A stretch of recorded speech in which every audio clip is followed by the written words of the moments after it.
You could have heard this episode 48 hours early on our Patreon, patreon.com/indieheadspodcast. But joining us for as low as $1 a month, you'll receive episodes early and gain access to our Discord server.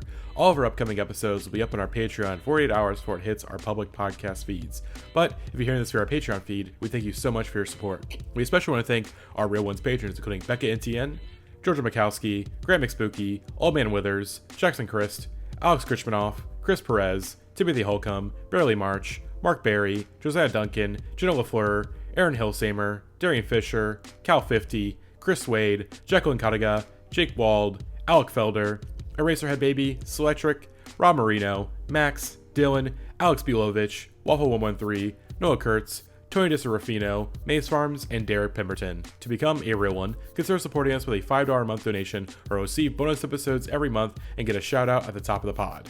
Anyways though, enjoy the episode.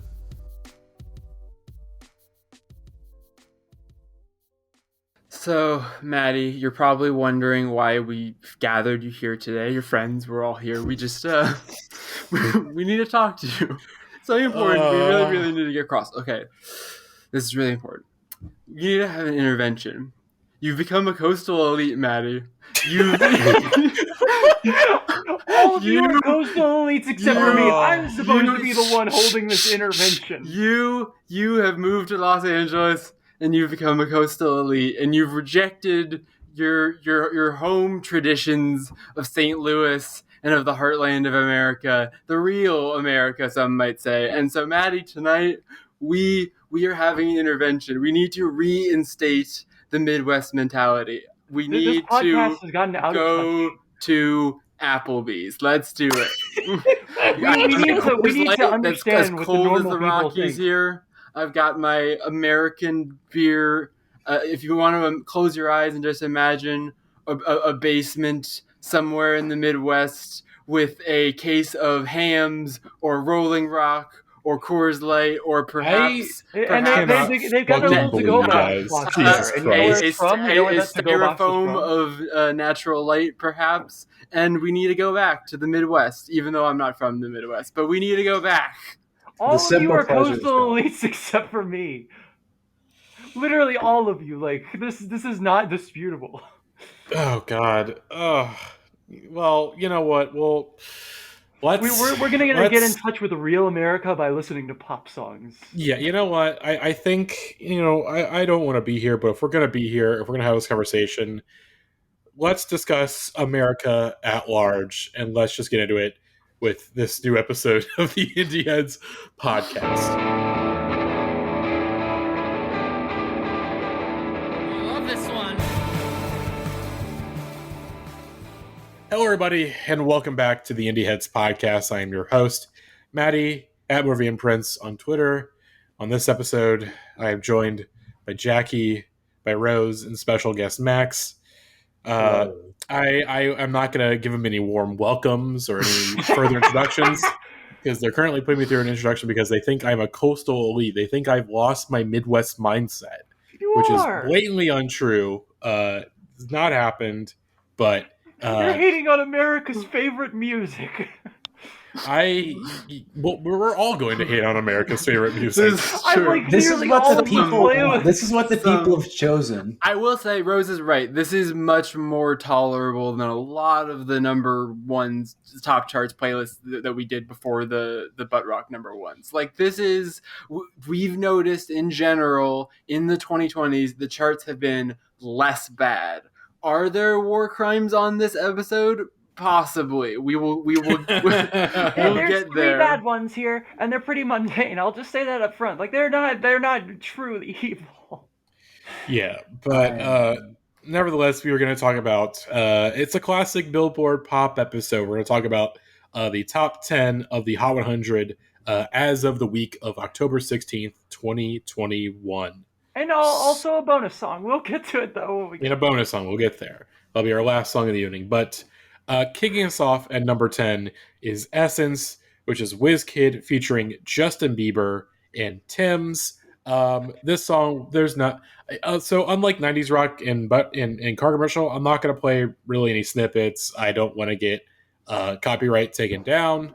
So I just don't feel like dealing with that. So these are the most popular songs in America. You should know these songs by your very heart. What are you, a coastal elite? Yeah. I've heard all these songs so many times on the radio. I'm definitely not lying, and I'm definitely being very truthful when I say that.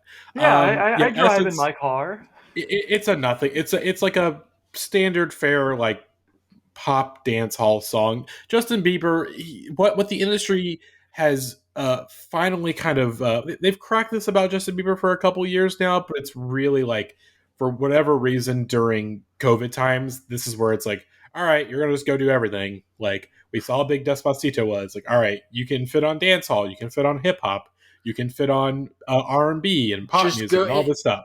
It's a lesser version of what we will talk about much later in this episode without spoiling things, but a certain way of grabbing onto very, very, very popular acts from other genres as a way to buoy yourself. And I think that this is a classic example of WizKid being like, it's good for me to do a song with Justin Bieber because lots of Justin Bieber fans who do not listen to WizKid will listen to a WizKid song for the first time, and it will go number one because the radio is just like, it's Justin Bieber, we'll play it. And this song suffers from the Blues from a Gun problem, which is that every time I check, I check the runtime and I'm like, am I halfway through? I look in and I'm like 30 seconds. I'm just like.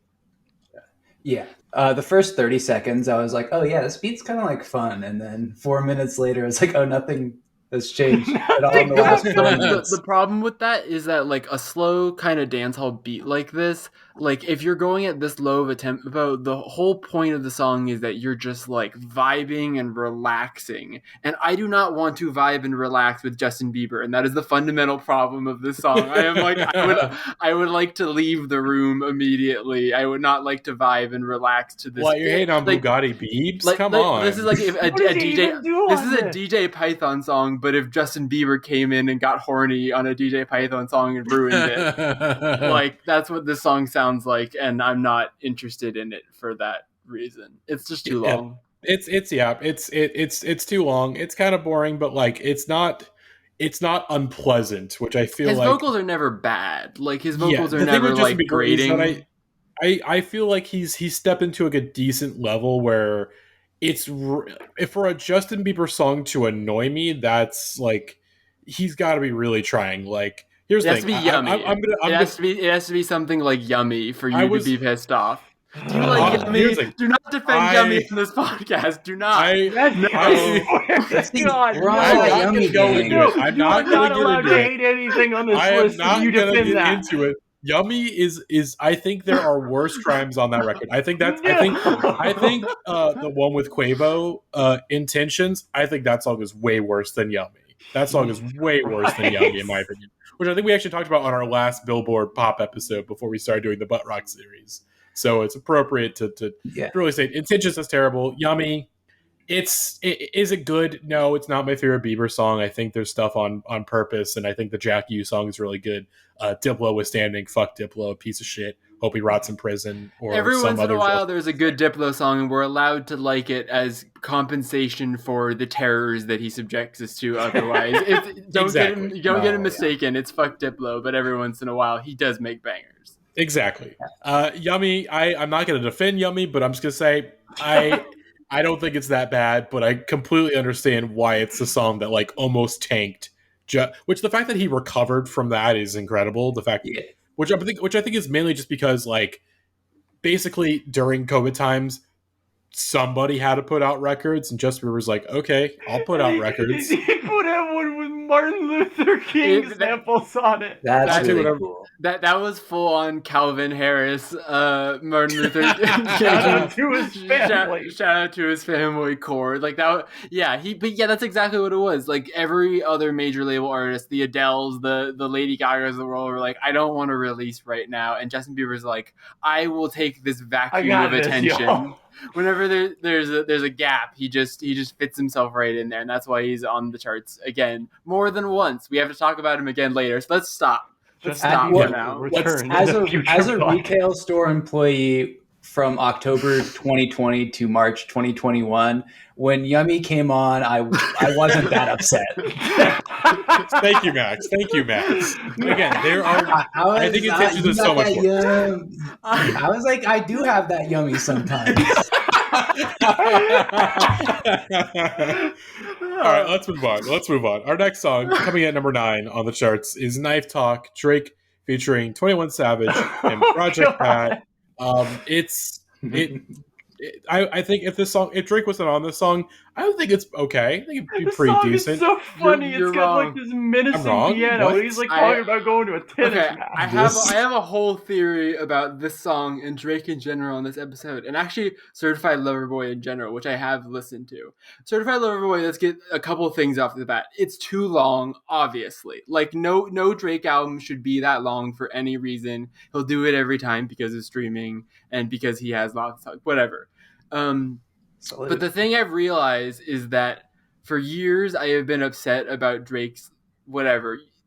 Things have bothered me about various Drake records, and I've more been bothered by the way that like his fans take him like super duper seriously, and I had a hard time taking him super seriously. And this is the first record where I think for the majority of this record, Drake is self-aware and in on the joke.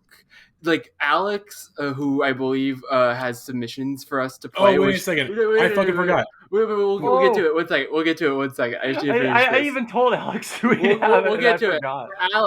Alex said that Drake is too old for this shit, which I thought was exactly correct. But I think the whole point of Knife Talk and the other song we're going to talk about today is that this Drake is aware that he is too fucking old for this shit, and he's in on the joke. This is camp. This is literally like full, like the first line of the fucking. I have to pull up the goddamn lyrics to this song, but like the very first line of Drake's verse is so fucking ridiculous that I am fully convinced I have the lyrics. There's no way that he thinks this is serious.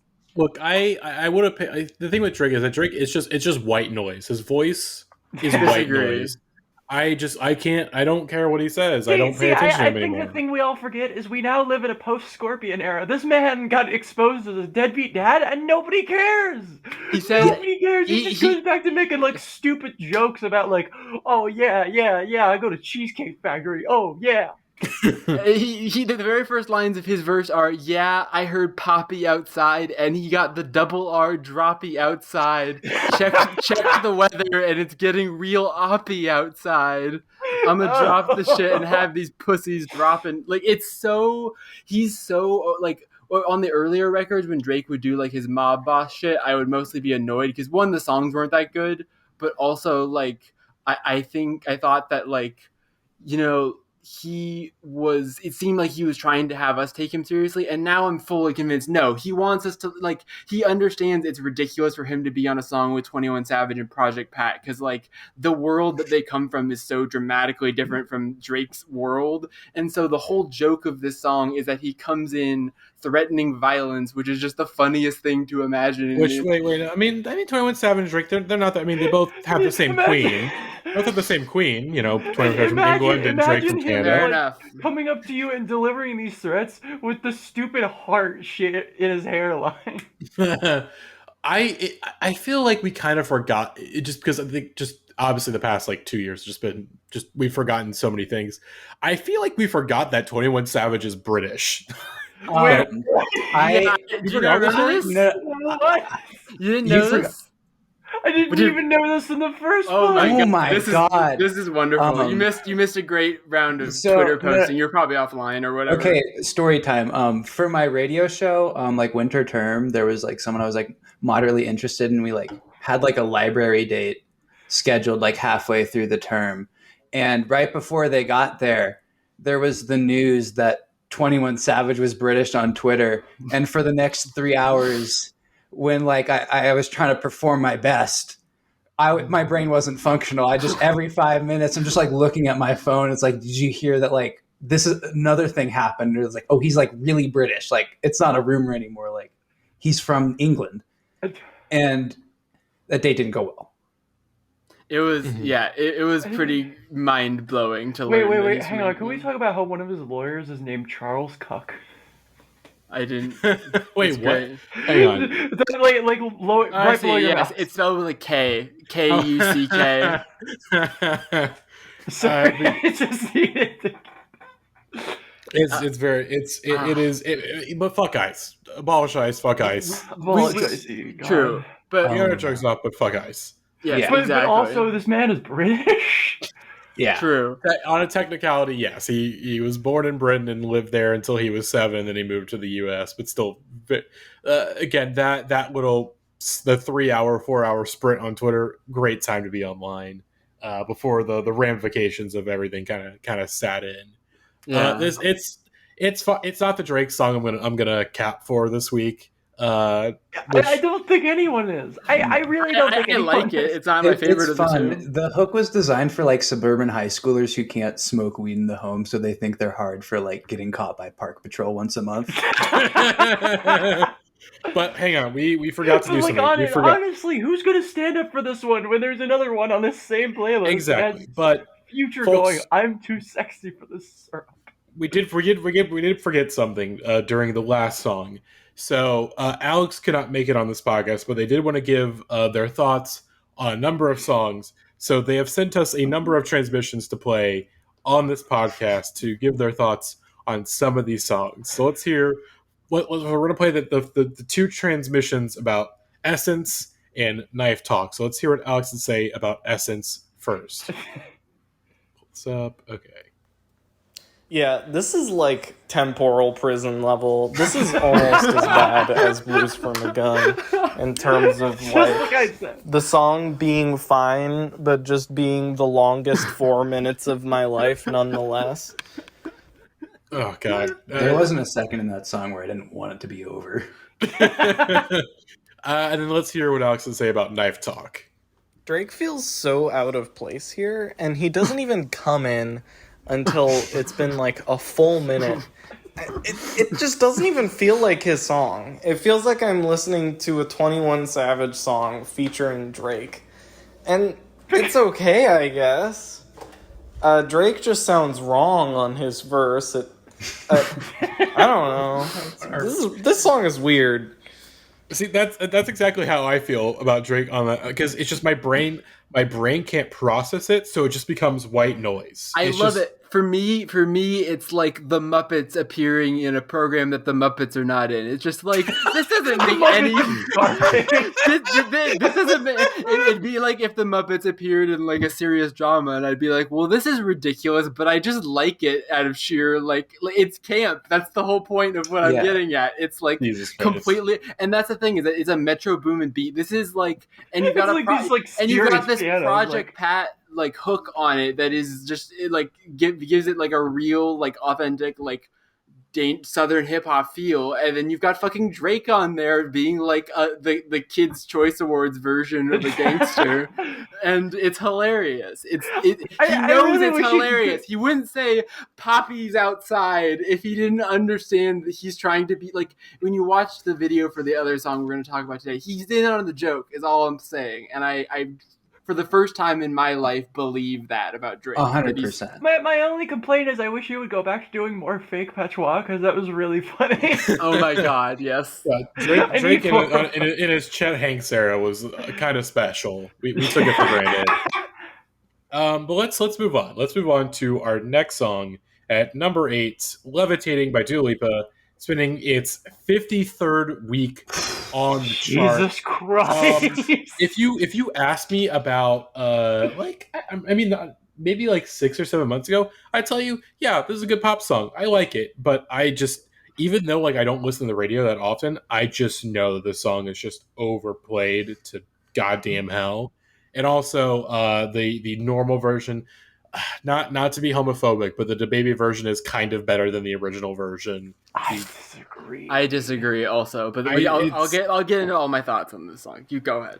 But it's just I'm so tired of the song, because this is like pre-COVID, like this song coming out. Obviously around the time when COVID was happening, mind you, but like it feels like an artifact from a completely different era, and I'm just it's time to go. it's time to get it off the charts. It's got to go. Daft Punk ruined people's brains. Like, they released Random Access Memories, and everyone's just like, for the next decade, they're just like, we gotta go back. We gotta go back. You all know, me. You know what my thoughts are. This, which is we need to bring disco. No, just like all the time. I am a future nostalgia defender. However, I think this song is one of the worst songs on Future Nostalgia. I just don't. Not even with like how overplayed it is. Just like. I don't love it. Like, I don't know. It's not my favorite, but it does have a fun energy. It has like a good little disco like groove to it. And in general, I just love that one of my favorite stories in pop music history of recent memory is the fact that Dua Lipa was an incredibly boring and unmemorable and hard to place pop singer. And her fans, with one single tweet of the "Go Girl, Give Us Nothing" tweet. With that tweet, they inspired her to get better at dancing, make more interesting, fun music, and just be like a better, more consistent vision of a pop star because they bullied her. And I just think it's like proof that bullying works. And bullying works. It works so much. And that sometimes it's okay. And I don't want to trash the song too much because I am pro Dua Lipa, and I think that Future Nostalgia is a fun album. You should listen to songs like Physical that are just like it's pure 80s throwback, but in a way that's like not too on the nose for the most of the rest of the album, and just fun, and like not letting any other dumb bullshit get in the way, which I don't like the DaBaby version, even like just because I don't like DaBaby. Like, I don't know. Very, very rarely does like an added remix of like a rapper on a pop song like this like add much for me. I mean, like, and it feels even more out of place than usual. And DaBaby just, I've never, even before people started making fun of him for always doing the same flow, like I always just felt like he was very one note, and when people would compare him to Ludacris, I would feel very disrespected. Yeah, by that's disrespectful to Ludacris. Ludacris is awesome. It's fucked up. Ludacris went to space. He went to space in the new Fast and Furious. Come on. Hell this yeah. This is the most Target back to school ass commercial music of all time. Max, I'm glad your first comment. I'm glad your first comment was not a horny comment about Dua Lipa. That's I appreciate your No, restraint. This song is, even though it's like the whole album is trying to be fun and sexy, and a lot of it is like Physical is a very fun, sexy song. Like this song it just teleports you to. I haven't even been out much in the last 2 years, but the thing is this song has been out for an eternity. This song has been out for like 10 years. It's been on the charts for so goddamn long. And so like I've only listened to the song once by choice, and yet when I listen to it, I'm like, I know every note of this because I've heard it in stores, in commercials. It's just the air that we breathe in the way some pop culture becomes after a while. And for that reason, I don't like it. Neat. I just want to read one of my favorite tweets so far this year from friend of the show, Catholic Dad 420, Rob. Dua Lipa in that dress got me acting strange. Someone said Kosovo. I said, you mean Greater Albania? Rob is one of our finest posters. I'm always consistently impressed that we were gonna have Rob on the podcast one time, and we had technical difficulties on that episode, and it never can. We need to have Rob on the pod. We gotta get Rob back. That would be a great collab. We gotta get Rob back, but for the time being, let's hear what Alex had to say about Levitating. I'm so excited. Levitating is millions of years old. The song was recorded by the land before time dinosaurs. My friend told me about the dinosaurs, and you know what they sounded like? This song. This song makes me feel elderly because it's been out for 1,000 years. Does it make you feel like one of the elderlies? That's exactly what I was getting at. Oh god. Well, let's move on. Let's move on to our next song, which is "Kiss Me More." Yeah, let's get to a real song. Doja Cat I actually featuring agree, SZA. but this is a great song. Yes, agreed. This song rules. Spoiler alert. I don't like this one. I don't blame you. It's very much like it is a TikTok to me. song. I try to listen to it. I'm just like, this is just Say So again. You can't trick me. All right. You can't trick me. I wouldn't say that. I said that earlier, and I've softened a little bit. It's clearly trying to be the sequel to Say So. And listen, we cannot forget this. We cannot forget this universal truth, okay? She was in racial chat rooms showing feet. I was gonna get there. Don't you worry about the racial chat rooms. That was on the menu of topics. But the Hollaback Girl rip rules. I think it's used the perfect amount, and every time, even like my fifth listen, I'm like, yeah, no, that's like probably my favorite part of the song. She rips. Doja Cat's best quality is her ability to like really convincingly borrow.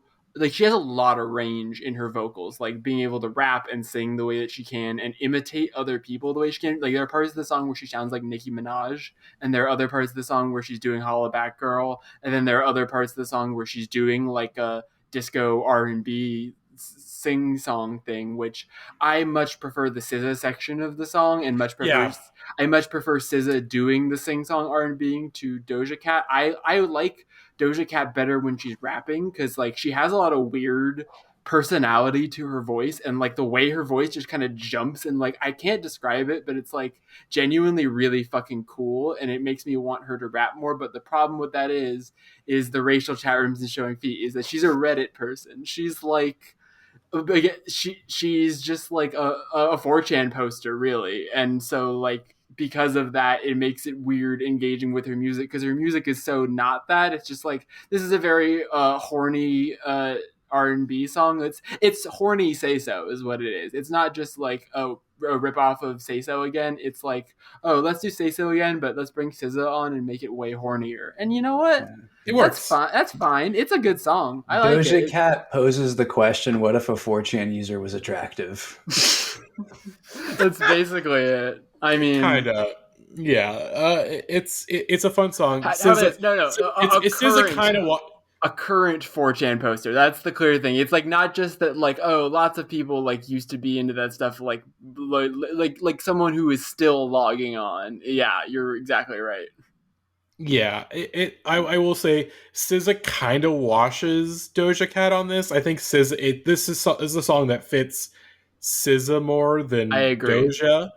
It begs the question, should this have just been a solo SZA song? But it's like, you know what, like they're both it's like a 60-40 split, you know, in terms of like who's better in the song.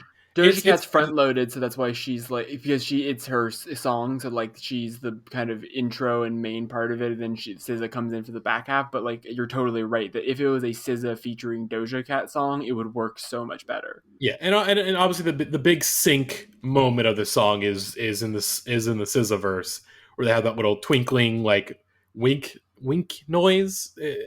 I've heard that on TikTok so many fucking times. And the fact that I'm not sick of this song, despite hearing that part so many times, it speaks volumes to how good this song is. It's a very good pop song. But I think this is the point in the playlist where I was like, oh, all the meat is in the back. Like, I enjoy this song. I just don't have a lot to say about it. It's just all the fun stuff is here. Like, none of these songs have, you know, a good substantial dinner to them, you know. Like I guess, for example, I think of a bourbon street steak with an Oreo. Oh God! Every week now, there's just some dumb bit that we're already all laughing about before even getting to it. And literally the original plan for this episode. I got a big segment planned later in this podcast. We didn't start planning this episode until like yesterday morning, because we were going to just do a Q3 episode, which by the way, Soft Sounds, that's substack.com. Yeah, yesterday morning I was just like, this is gonna suck eggs. Can we switch? Oh, and I was like, yeah, sure. Style. How about that new place? How about that new beautiful place? Is good. Turnstile's a good band. The Turnstile album is fine, but like, what am I gonna say about it? Like, fair. I don't care about Turnstile enough. Like, it's fine. Like, just a quick Q3 tangent, because this is the Indieheads podcast. After all, we should be talking about indie music. Ridiculous. That Water From Your Eyes record, I really wish I read about it. It's very, very good. It's really great, weird pop record. If you like the more poppy Anco stuff and whatnot, very good record. I like it a lot. I think it's self-titled. Love it a lot.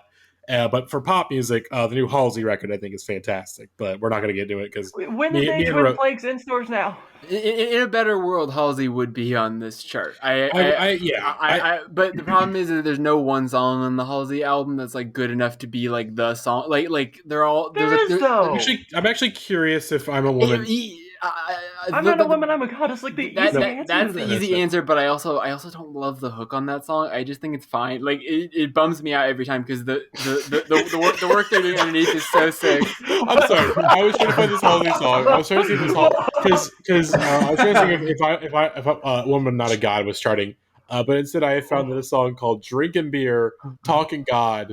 Amen by Chase Rice through the 4th of July. Did you know that Chase Rice right now? Chase Rice, before he was a country singer, was a finalist on season 21 of Survivor Nicaragua. Wow. Oh, shit. Damn. Well, I mean, not much more to say on Kiss Me More. Let's hear what Alex had to say about the song. This is like a great pop song. And I'm not normally someone who like really believes in overplay, but I have truly heard this an oppressive amount. It's in, like, every video online. It's fucking, like, it's just everywhere. I hear it every time I walk into a store. I hear it every time I decide to switch to a pop station on the radio. It's become brutal. And when this came out, I loved this song. I thought it was fantastic. I would listen to it and have such a good time. I'm at a loss for words. Please stop playing this song. Please. Stop using it in videos. Just let it go away for a minute. I actually, it made me think of a thought. I will say, I feel like Kiss Me More, it is the first true post fan cam song. Like this was like God. Say So and that's really smart, actually. Like Say So and God, what's the other hair down to my ass? What's it called? Oh fuck, I'm totally. Oh god, catching my hair to my ass. I know what you're talking about. I can't remember the song. This is so Flo Milli. Oh my god, I'm so sorry. I'm so sorry, Flo Milli. That album is really good. Yeah. By the way, her album is legit great. Yeah, those are songs that just so happened, like, basically invented, like, fan cams as a genre, and which, of course, fan cams, you can go way back. They've existed, but you're talking about the new iteration of fan cams, specifically on Twitter, mostly, I would say, just like the and also TikTok, but like the intercut video fan cam with music just used as like an emoji on Twitter, basically, just like sent out. With people that will take you completely uncritically. Literally, yes. I was gonna say, so like my I guess a guilty pleasure or thing that I occasionally admit, I am an SNL fan, but I like SNL like I like a sports team. Like there's some good weeks, there's some bad weeks. You take the good with the bad. It's just sometimes your team is gonna lose, but sometimes your team's gonna pull out some big wins, and sometimes you're gonna fall in between. That's how I see SNL. It's like watching. It's my version of sports. It's the most lib shit thing about you, by the way. It is very lib shit of me. I have to. Not the politics stuff is terrible. That is agreed. Politics skit. I just turn it off. It's a no go. It's time to stop. But I will say it's very weird. Like when you go like to watch an SNL skit on like Twitter, and it's like fan cams of Colin Jost and Aidy Bryant and Kyle Mooney and Andrew Disputes. Just the existence of Colin Jost just gives me the heebie-jeebies. I don't like it. Yeah, it's not good, folks. But let's move on. Our next song is "Good for You" by Olivia Rodrigo, which is at number 6 on the charts. And I like this song.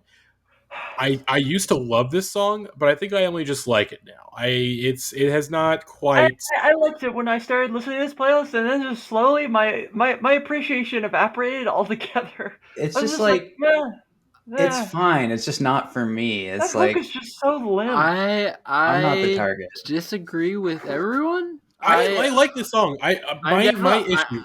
Go ahead. I was gonna say my issue with the song is that it really needs to be produced like a rock record because it's a rock. This is a rock song. Like, yeah, that's the problem. Is like you get to the hook song, and you're but just like, I feel no conviction here. It feels like the air has been sucked out. I disagree. I feel like just the engineering of this song does a disservice to. I think this is just I'm talking about the parts of just the songwriting and Olivia. Like, this is a good song. It deserves a better mix. It deserves a better proper mix, because there's stuff in the song that should really, really hit that don't really hit as hard as they should. You know, like I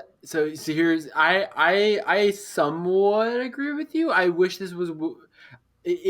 I like some of the more modern, like very, very 2020 like production choices, but I think in general I wish it was mixed a little bit more like Misery Business, the song that everyone now associates it with because of the stupid lawsuit, which I don't agree with, by the way. Like, my stance on that is that it interpolates like kind of the melody, but like all music is borrowing, and like it sets pretty bad precedents. It does. It's worse, even worse than like the blurred lines thing. Like, honestly, like this is kind of just like, okay, but like, especially because like my whole take on this is that every generation should have their Misery Business, and even though I agree with you that this song should be produced a little less cleanly and synthetically and like fancy Billie Eilishly, like I think if there was a little bit more rough around the edges to it, it would hit harder, exactly like you're saying. But it would not be as big of a hit. I love this song so fucking much. I think it's really good. I still like this song a lot. It has not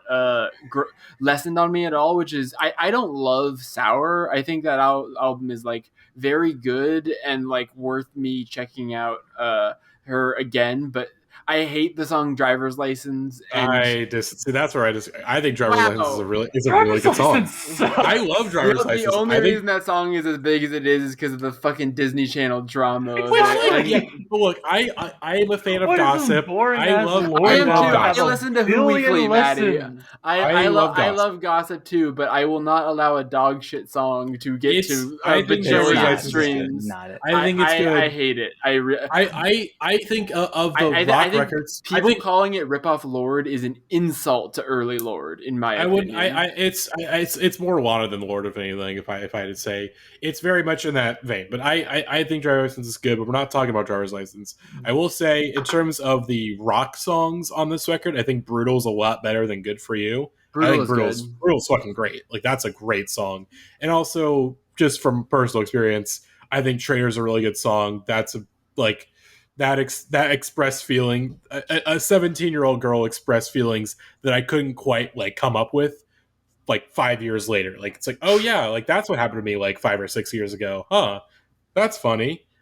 I think Sour is a good record. It shows the big with Sour is it's just there's a lot of potential. It's like, hey, like, here's this artist that like already is like a really strong, like, in terms of just putting her personal stance as a writer. She's already a very strong writer, because it's just like, when I hear an Olivia Rodrigo song, I go, okay, that's Olivia Rodrigo. There's not really many artists that are, obviously, you know, it's an artist that can only come up in like a post-Lorde, Lana Del Rey scene, but it's very similar to Billie, where it's like they each have their own individuality as writers and performers that is going to, you know, make them the most relevant pop stars of the next decade or so. And they're both incredibly like authentic to their time now in a way that is not like the whole thing with Good for You, the song we're talking about, is like it is taking a song concept that we've heard lots of times before and updating it very much for like the whole like you're going to therapy, like Good for You part of the song is like very like 2020 and a little on the nose, and kind of bothered me at first when I was first kind of getting into the song. But like as I've gotten into it, it's like it's good that they have their own version of like a Misery Business type like sing along with your friends pop punk pop song. And I think the fact that this is I don't want to talk at all about the discourse around this album, but people cannot have normal conversations about this album for whatever reason. And like I think with this song especially, it's just like this is good that the teens have this, and we should let them have this. For sure. It's like a good song that I feel like it just suffers a bit like this, and a bit more like in the album too, is it suffers from the fact it's like designed a little bit to be like a very appealing, very popular record. So like the production choices just kind of maybe take some of the edge that we would like to see, and maybe also like the song out of it. We'll talk about a lot on this record, like the whole thing now with like these albums that have. There's a really great Endless Scroll episode recently where they talked about Lil Nas X and how we'll get to him later in the episode, which but like how kind of dystopian it is for people to be like, oh, this pop star has really great marketing, you know, like all of their like advertisements and stuff are really like well put, like how we're all playing like I mean, I literally am a publicist now, but we're like all playing armchair publicist all the time and doing like whatever. We're all like talking about in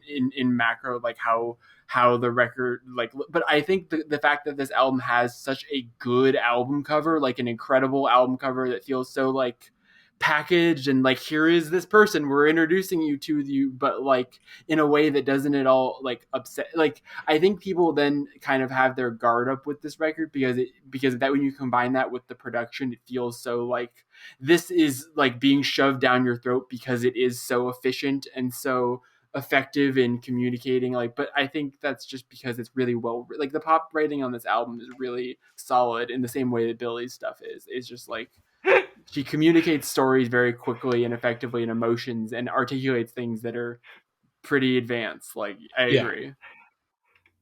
God damn it, Max. Oh, what did Max do? What did oh no. Oh, in the Discord. We're not there yet. We're not even close. We're not there yet. You gotta fucking wait. We got like 3 more songs. All right. No, you find things that make you happy to get you through the workday, and this image has made me happy. Well, let's hear Alex's thoughts on "Good for You" as we end this discussion. Look, I get it, but is this good for the children?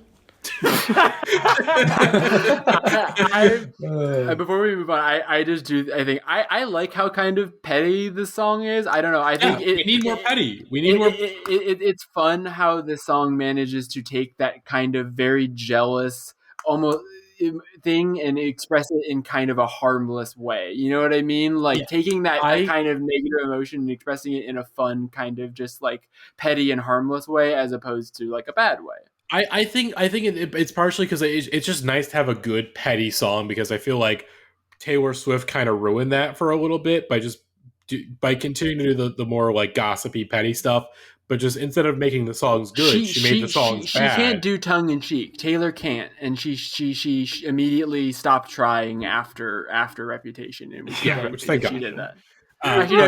She did me. Never mind. Oh my God. We're not talking about Taylor. We're not talking about Taylor, but it's to say that I feel like that the Reputation and Parts of Love are maybe sour people on like, oh, do we want to talk? It's like, no, this shit. It's fucking. I mean, here's the thing: Justin Timberlake, probably not a good guy, especially what we know about the Britney stuff. Not even probably. But Cry Me a River, even knowing everything, Cry Me a River is still one of the greatest pop songs ever made. He's got a couple classics under his belt. Even though on Cry Me a River, he's in the complete wrong, mind you. But you know what? We love a flawed protagonist. But some of that stuff, like 2020 Experience Part 2, is like he's like a lot of that stuff does not hold up. Did somebody say "Man of the Woods"? No, oh my God! Not even. That's a can of worms. I had to invoke it, because otherwise, haters gonna say it's fake. Yeah. Justin Timberlake's just a classic anti-hero. Sure, that's Max, one way to whatever you say. Let's move on. Let's move on to a figure that I feel like in Indieheads podcast lore, when we talk about pop music, this is one of our favorite figures to hate. Oh, of course. And that, of course, this man is the Antichrist. I'm fully convinced. I had to hear his stupid song twice a night. Every night I went to work, I wanted to strangle him personally. I never want to hear "Shape of You" again for even a second. Yeah, well, it's the White Devil. It's Ed Sheeran with Bad Habits at number 5. Ed Sheeran is one of the most irredeemable people in music. Yeah, I hate this man with my life. I want to see the life leave his eyes. I don't think I hate this as much as "Shape of You." I know. I can never hate this. This song is growing on me. "Shape of You" and "Perfect" are pretty wretched, but I feel like the issue with this song is that it's so nondescript, and it feels like it's like, here's the thing with "Shape of You" and "Perfect." as much as I hate those songs, they were not out of step with the moment in pop. This feels like it's out of step. Like, I agree with that. The very festival EDM indie of it all is terrible and awful. And I still do not like Ed Sheeran's music one bit, and I don't like this song. I think the way this song is better than Shape of You is because it's Shape of You diet, it's Shape of You light, Shape of You empty, basically. Like Shape of You is simultaneously an empty nothing song and also evil and awful and like torture. And this song is not that. This song is just like the more nothing burger version of that. And like that's fine, but this is one of two songs this week that's like a sequel to not even an artist that we've talked about in this series before, but like literally a song we've already talked about. Like this is just Shape of You 2. Yeah, and it's weird. And part of hating it is knowing how long this song is just going to ping pong around the ether of pop culture in America. Like you're gonna hear this song in a fucking like Zoomies like 4 years from now. Like the song is gonna follow you like the little demon goblin ghost that he is in the music video. And it's weird because it feels like this upcoming Ed Sheeran era. It's flopping in a way that like a Taylor Swift record flops. Like it still does fucking gangbusters, but like you feel like if it Taylor Swift pivoting to indie music is straight up like one of the most genius, like because like all the people that are still trying to do like what Ed Sheeran's doing right now are just going to like this album is going to do incredibly well. He will still sell a bajillion in England, especially where people are this has been like number one in England forever. More subject to brain damage. Like they're just going to run this up, but like we cannot trust the British. We've established this.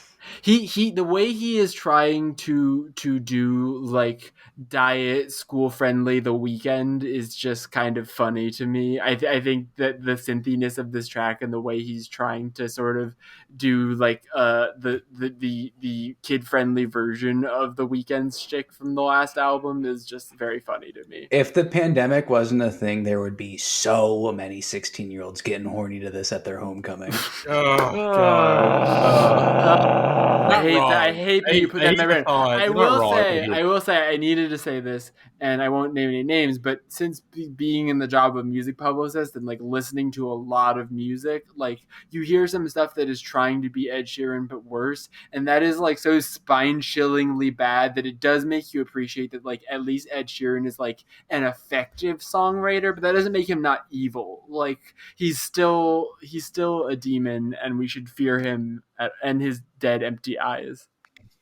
I hate this man. I want this album to flop, but it's not. He's Ed Sheeran. He's too big to fail. It's true. It's like with Taylor, like even when Taylor records fail, it's like it's gonna sell a bajillion. Like the shows, every show will be sold out. Like no, the thing, Reputation like is a record that like is kind of regarded as like kind of a flop, but like you look at those tour numbers and you look at those sales numbers, you go, yeah, it didn't really besides like the first single, like, it didn't really have any. That album is basically riding off the reception of 1989 before it. You look at the sales on the album after with Lover, and you're like, there's a noticeable dip there. Like people, there is a dip, and obviously I think in it's like that Reputation tour was like a huge grossing tour. Like that tour did fucking gangbusters. Mm-hmm. It's like even though this record is like kind of, or at least could be seen as a flop, you actually look at the numbers and go, well, yeah, this didn't really have as many hits as 1989 and Red and whatnot, but like this album still did like fucking gangbusters because like that Taylor Swift fan base is very large and very strong. Which I actually have a pivot we'll get into that. Play Alex's clip first. Yeah, we'll get into like really big fan bases at the end of the episode, but let's hear Alex's thoughts on Bad Habits. It's a bit of 3 or 4 seconds. Wow. Ed, I know you're listening. Come on. Sit down with me. Come on. His name is just Ed. Hear me. I don't think we've thought about that enough. Person. I'm talking to you, Ed Sheeran. I don't want to do this anymore. In the past, I've said your music was for horse girls with Perfect, which was true. And I have suggested that you have murderer's eyes, which is extremely uncharitable. I don't want to do this anymore, Ed. I don't want to talk about your song.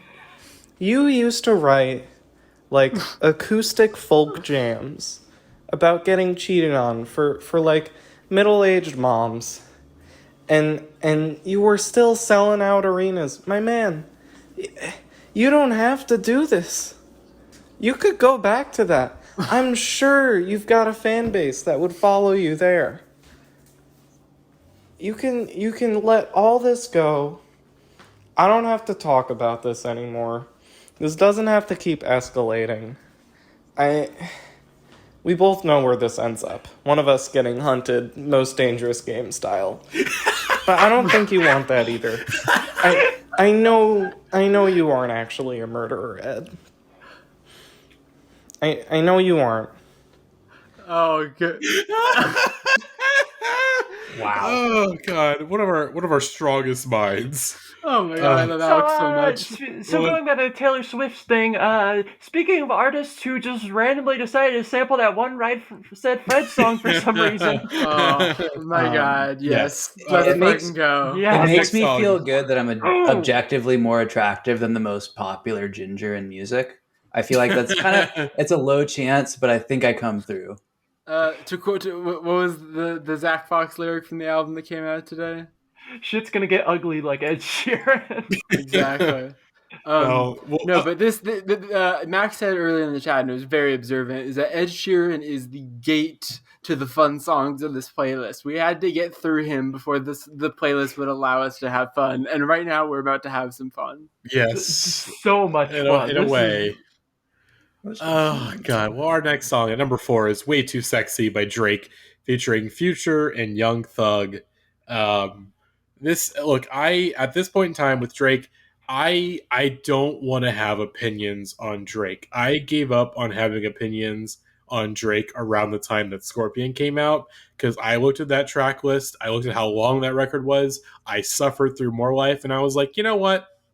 No more. I'm done. What do I have to prove? What do I have to prove by pretending to be a fan or pretending to like listen to this guy's music? I don't care anymore. I don't have to. And my life has so much peace has come through in my life the moment I stopped caring about Drake. So it's been very relaxing not being engaged with the culture in that way. So this is the first time, this episode is kind of the first time I've like really engaged with Drake since like 2017. In Knife Talk, I don't care for the song. It's whatever. There's nothing there. Way Too Sexy, on the other hand, is so much fucking fun. This song is so much fucking fun. Yeah. How can you not love a song where Future comes in and starts crooning like, I'm too sexy for this syrup? I want to say, Future carries the fuck out of this song 100%. With his verse and his hook. Drake made him like, he put him at gunpoint to do this, like to just say like all this dumb bullshit. And that's also speaking as someone that also at the same time I stopped caring about Drake is also the same time that I stopped caring about Future. And I've also historically I've never been a Young Thug fan. I've always been a Young Thug hater, which sometimes sometimes it's with the zeitgeist, sometimes like right now because he just dropped a new record featuring Nate Roos of all people on one of the tracks. It's one of those things where it's like I'm not going to be a party pooper and be like, hey, like, did y'all forget that he dropped the collab album with Chris Brown like last year? Like, do we want to? I'm not going to get into that, but this song is so much fucking fun. This is how you use the Right Said Fred sample correctly, because basically, because look what you may do. It's an interpolation. It's because they wrote the song and they're like, oh shit, this is I'm Too Sexy. But this song was created like it was like whereas like. Look What You Made Me Do accidentally stumbles upon Way Too Sexy. This song uses Way Too Sexy or I'm Too Sexy as the base. This is where we start. It's on the joke, exactly. I won't repeat my whole spiel from this last song, but like absolutely this song is in on the joke, and not just even from the music video and all that. Like Drake understands that he is in his 30s and has a child, and it is fucking ridiculous for him to be making music about this, but he also knows that Future will sound really good singing this hook of the song, which he's just so correct about, and he understands that like I'm just gonna signal for people to not take this seriously. Like I've come around on the album cover even, because the album cover, unlike Views, where it's like I am the Dark Knight of Toronto and I'm moody and thinking about the girls who have betrayed like 10 me. feet tall. Like now he's like, I'm putting pregnant women on the album cover. I'm doing silly music videos where I have a big belly. Like I understand that I'm too goddamn old for this shit, and I'm going to lean into it. And it's hilarious. This is dad vibes esque, and similarly will be on my song of the year ballot unironically, because I think what this song and Future's Slob on La-Di-Da-Di-Da Slob on Me Now verse and the Zach Fox album that came out today reminds us is that like rap being funny doesn't make it not good. Like that isn't like, not all rap needs to be serious, and that rap being funny doesn't make it comedy rap. Like the way that people would kind of discount 2 Chainz. It's like, oh, he's just kind of doing punchlines. It's like, yeah, but his punchlines are, that's why it's funny. His punchlines are fucking like, unbelievable. One punchline. Exactly. Like here's the comedy and rap. One of the best rap songs of the 2010s is "Dynamic Duo 2" by TJX6 and Casher Quan. That song is so cool. I love TJ. I love Slitherman. I love Lil B. I love any rapper that's like, I love not taking this seriously helps us so much in terms of making this just like a fun time. And also the beat of this, that's the thing about this, is at first, like the first time I heard the way too like the Fred said interpolation, I was like, oh, this is kind of ridiculous, but like it's grown on me because the way that the beat kicks in all of a sudden makes it so, like, it's one of the best beats that Drake and Future have rapped over in so long. The way that synth comes in right as the hook drops in, and then all of a sudden it just helps sell the ridiculous of the song immediately, because you can't start like thinking about how ridiculous it is because you're immediately jamming. And I love that Future's doing the hook, and I love that Young Thug comes in to be horny and weird and do a funny voice. I love Young Thug a lot. I'm more pro on him than you, even though I also have kind of fallen off following his stuff all the time. And I think he's really great on this song. I think he's naturally fallen off in the last few years. I don't think ever since like the original Slime Language, I feel like Young Thug has had diminishing returns. And I mean, we don't need to talk about the new Young Thug album, but it was a bit of a return to form. I enjoy his presence in this song, but I kind of like don't notice he's there. I think Drake is really fun. And obviously he's in on the joke. Like his first words are like, all right, okay, that's right. Or I don't remember. I don't have it pulled up, but that's like, that makes me like cackle every time. I think that's a guy that's in on the joke. I just so wish funny. Drake would like just start doing more bits. It's just like all bits. I want all bits on the album. Mm-hmm. I agree, but actually, wait, I take that back just because of the lesbian song. I just remember that. That is a war crime, but we're gonna get one Drake war crime per album, and like what the album does really well is it gives every kind of Drake fan a little bit of something that they want. Like he does a lot of his kind of actual R&B songs pretty well on that album, and a lot of fun, silly. Like that's the thing, is like comparing this to like some of the other big Drake hits we've had to talk about recently, where like the fact that they were angling for TikTok felt like extra annoying coming from Drake. Now that the fact that everything is TikTok, it's like, okay, if you're going to do something that's deliberately for TikTok, make it fucking silly. Don't make it like you should take this seriously. You should just signal like this is going to be a fun time that you can just kind of relax and enjoy. And that's what this song is. It's just pure fun. I have heard Tootsie slide about 1,000 times because of the game Fortnite, because of the stupid emote that's in Fortnite. It's a way too sexy, more like way too fun, because this song is 2 tons of fun. But Let's see what Alex has to say about Way Too Sexy. Oh my God, I forgot about Alex. Real quick. 2 minutes. And I am eating some corn chips right now. Delicious. Those sound good. I just had to get some things off my mind. Drake is like really old, y'all. I'm watching the Way Too Sexy video. And there's this scene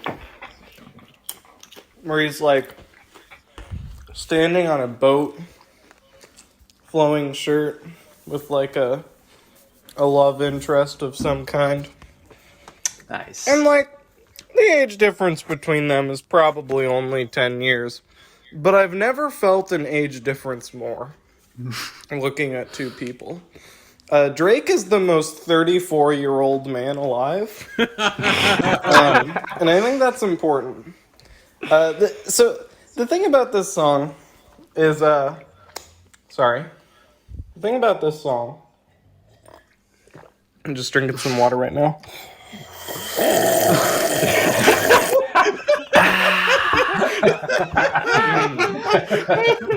So refreshing. The thing about this song is that it's not particularly good, but it is incredibly entertaining and impossible to ignore. Which I think is like all Drake needs to do for the rest of his life to maintain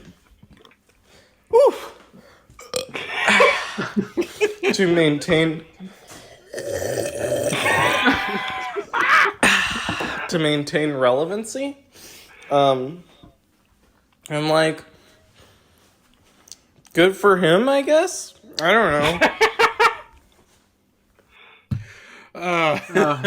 Jesus Christ. I just want to say one last thing before we leave this song is that just to reiterate on my point earlier about Drake being, I think, in on the joke of how ridiculous it is to be 34. There's a lyric on Way Too Sexy where Drake says, and I quote, "You a turned up little thotty, ain't no wife about it." And he has a child. And I actually, it's disgusting, but the thing I love is that Drake didn't make The Big Day.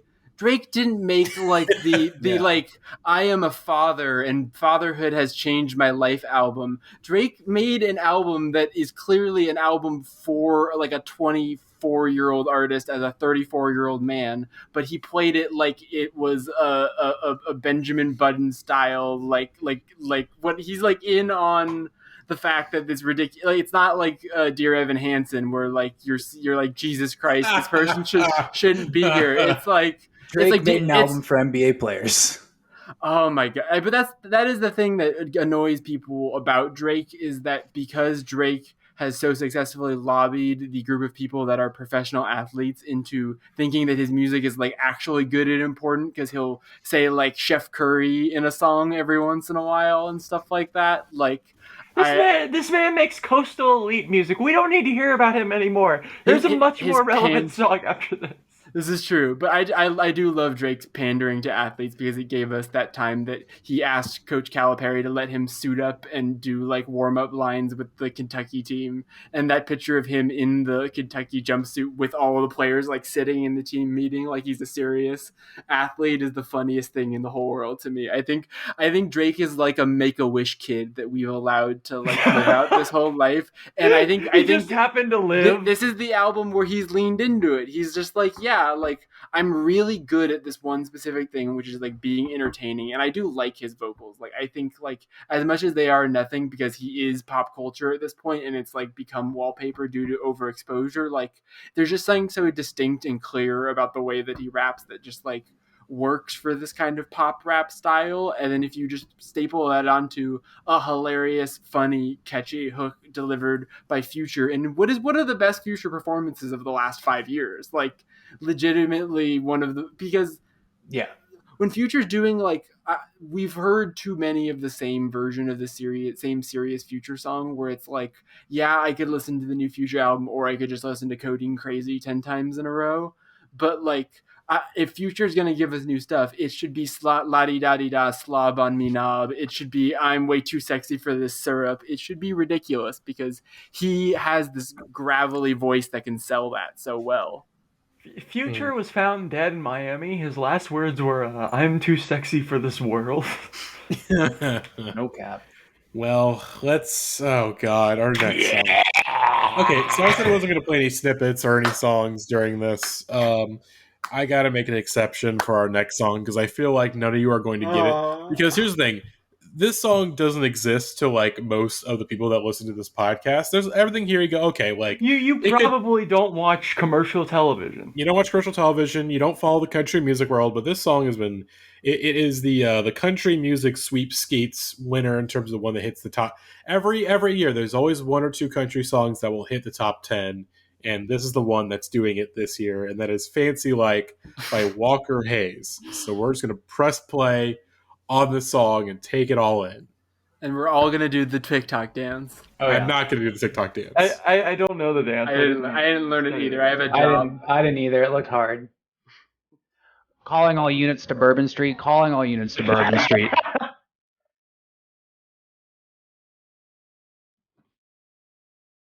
I need to turn my volume up.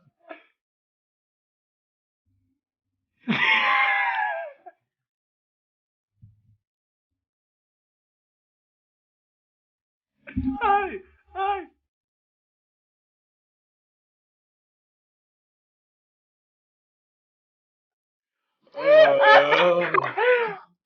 By the way, this is why this intermission was called, because I did not get in on the bit with this song. Because I didn't get in on the bit with this song, I'm a coastal elite, even though I had so much Applebee's during the pandemic.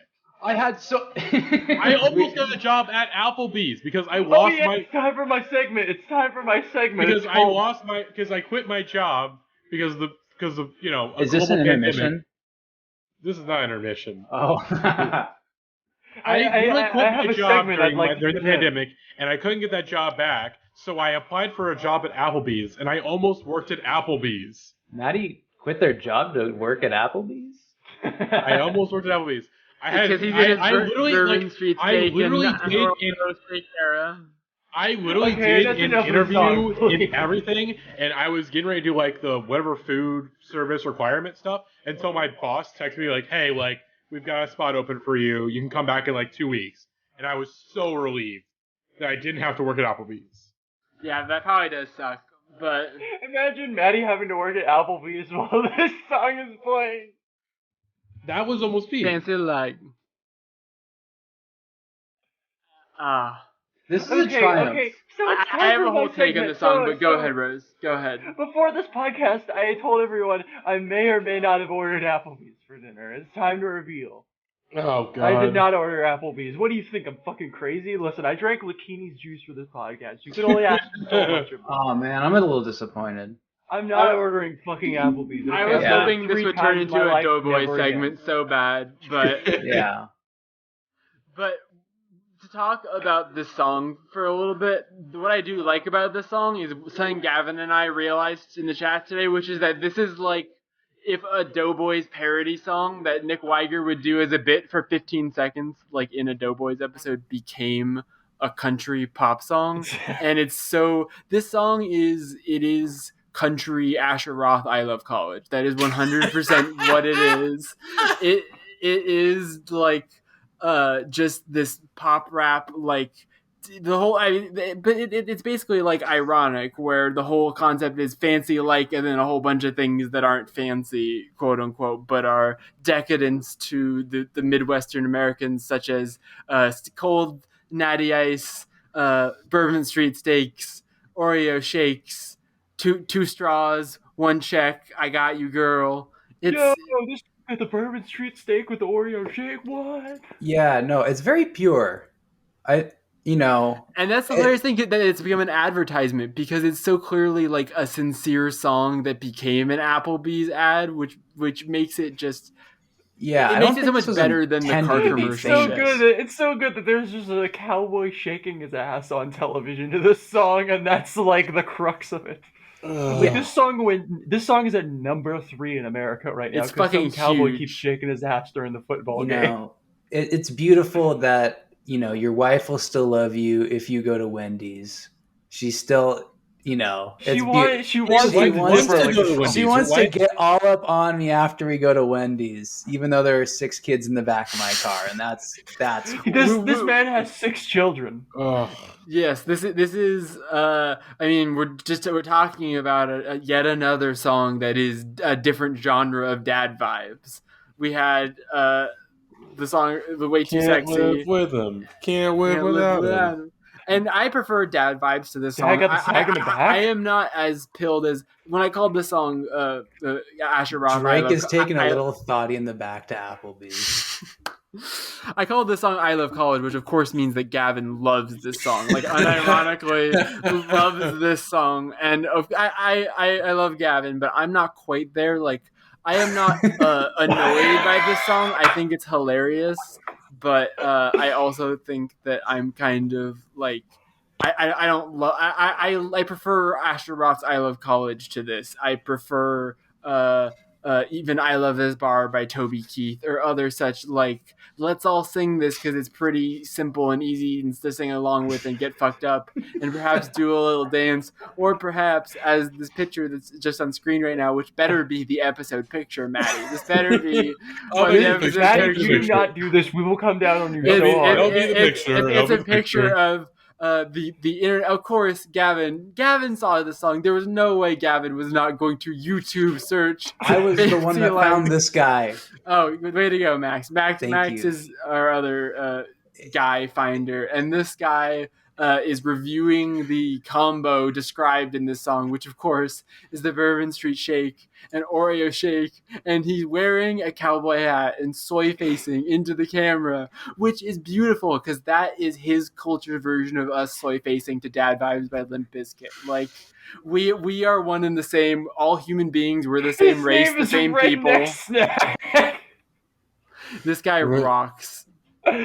This guy rocks. Let me skip ahead. Let me see if I can figure out when he's actually like eating the food. Meat.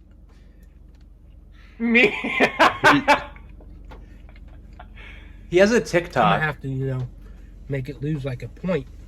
But other than that, like it tastes so good. He asked for it rare. He asked for it rare, and then he complained about how most places wouldn't give it to him rare. Definitely like a 9 in my book, just because you can. He soy faces at around 3 minutes, I think. Okay, let's. But it definitely. He's got the Bourbon Street stick.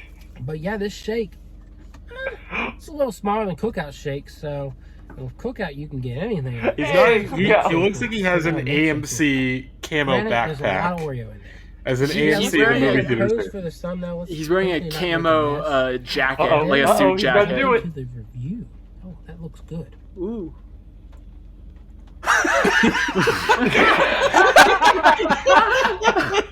He's just making faces silently into the camera. That's gonna be my thumbnail. Ain't that fancy?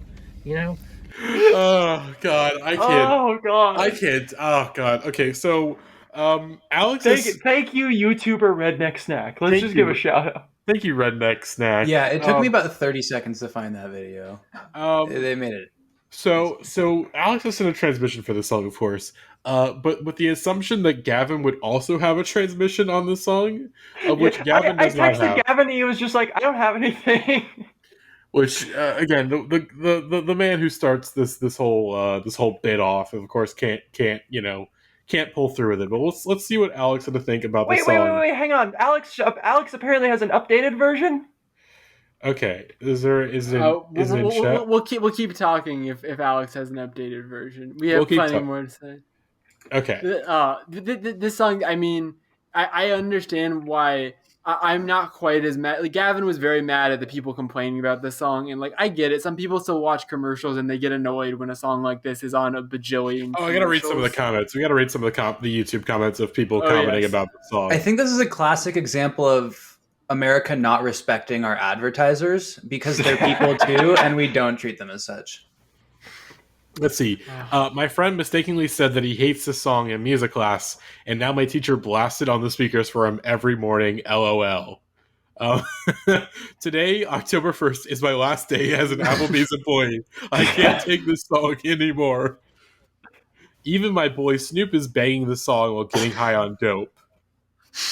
God, my sister. That is so racist. That comment, by the way. Oh, it's so racist. Banging the song. It's by someone whose name, if I said that name, it would be a slur. So yes, I'm not going to say it. Maybe you say it one way. Well, it's how the French say it, so you might be good. I'm not even going to try. My sister threw up at Applebee's on my dad's birthday, LMAO. She was young, but it is still funny after, not during. Oh, God, there's a parody. Oh, yes. We have the parody rules. Maddie, No, it's please. short. It is mercifully short, but we have to watch the parody. The lyrics are tight. This is, of course, a dentist's office that has recorded their own parody version. It has 500 views on YouTube. My dentist banging, they're so amazing. Got the nachos and that Netflix for our patients. Take them to room 3, gotta get her comfy. Get her a blanket so she's nice and cozy. But every now and then when I get paid, I gotta spoil my baby with an upgrade. Hey, yeah, we fancy like LCD. I'm terrified of all these white women. This is like those sorority videos where they all pop out from the one door. Yeah. They do move. In the burrow. But this has so much more swag than like Mormon Lord parody. The vocals are mixed well. They are. It's like way too well produced and made. Winsboro, 4310 Front Street, Winsboro, Louisiana. 318-435-4694. www. Go get your teeth cleaned. The official dentist of the Indieheads podcast. They're the official dentist of Applebee's. Oh my God. This is brutal. We have more. There's more. Do we have an update from Alex? Alex is not sitting in the new transmission yet. Do you guys hear my roommates talking? Well, I guess there is another minute to watch the. Wait, no, that's the same fancy. It's the same. Wait, hang on. Is there another one, or is it the same thing? It's the same one. There's another one. It's the same one. They got us. No. Can we watch it live? What? Can we watch Fancy Like live? Oh yes, that's it. Oh my God! Of course, he's already performing for October 5th. There's a Ferris wheel in the background. He's just going down at a county fair. This was designed for county fairs. Yeah, I was gonna say this is his natural habitat.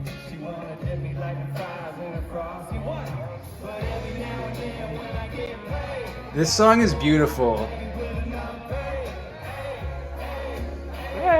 Hey! Matty just actively checking their phone at this point. I'm just waiting for the text. Just like the Young Thug more album. Parodies that we can look at. We don't have to stoop to like live video. Young Thug didn't put out his album until like 15 minutes late because he was waiting for the last vocal to come in, and that's exactly what the Indieheads podcast is doing right now. Yeah. We're waiting for the last vocals to come in. Yeah, not all precincts are reporting. God, this is Check the other parodies. There's other parodies in the chat. I don't want to do that. We gotta watch Fancy Like Spring Hill, and teacher shares epic classroom to rap to. That's just like a news story. It's not worth it. This is a song that was designed for parody videos. That's the thing, is that everyone can make their own fancy. Like it's democratic. 707 views. Every year there needs to be a video that's like the Harlem Shake, you know. Yeah, we fancy like. It's so amazing. Spring Hill. Fidget spinners. I love the Daniel Johnston guitars. Yeah, this new microphone sounds sick. Okay, hang on, emergency. Alex has said the transmission. All right, thank God. There we go. Thank God. Whatever positive shit y'all just said, I'm here to say that's all bullshit. Yes, Shut the fuck up. This song is brutal. Thank you. Totally soulless. Thank you, Alex. Just honestly, just depressing to listen to. Did you know that this song has a TikTok dance? Yeah, It's got a viral TikTok dance, and it is actually effective marketing for Applebee's. I just don't, I can't find it entertaining because I know that even though this guy is goofy and ironic or whatever, and he's like a funny little dancing cowboy, this is actively selling me Applebee's, intentional or not. Like, it's literally an effective ad campaign. Thank you, Alex might be a Coastal Elite. I got a lot of Coastal Elite vibes from that. Alex could join me at the table. The Coastal Elite, except for me, I'm the only one who is allowed to claim the fucking heartland of America. 3 of the 4 people on this podcast are currently on the West Coast, but I don't know the identity of a Midwest person, but I assume Applebee's is a grand part of it. And Alex kind of just shitting on it. It doesn't sit right with me. No, I do. Are we going to call out? Alex's transmission is problematic. It goes against working class people whose only fancy dining they can afford is Applebee's. I do agree though that like we shouldn't be like ironically condescending to this song, but I also think that the fact that it is an Applebee's commercial, it literally is an Applebee's commercial now, but wasn't technically.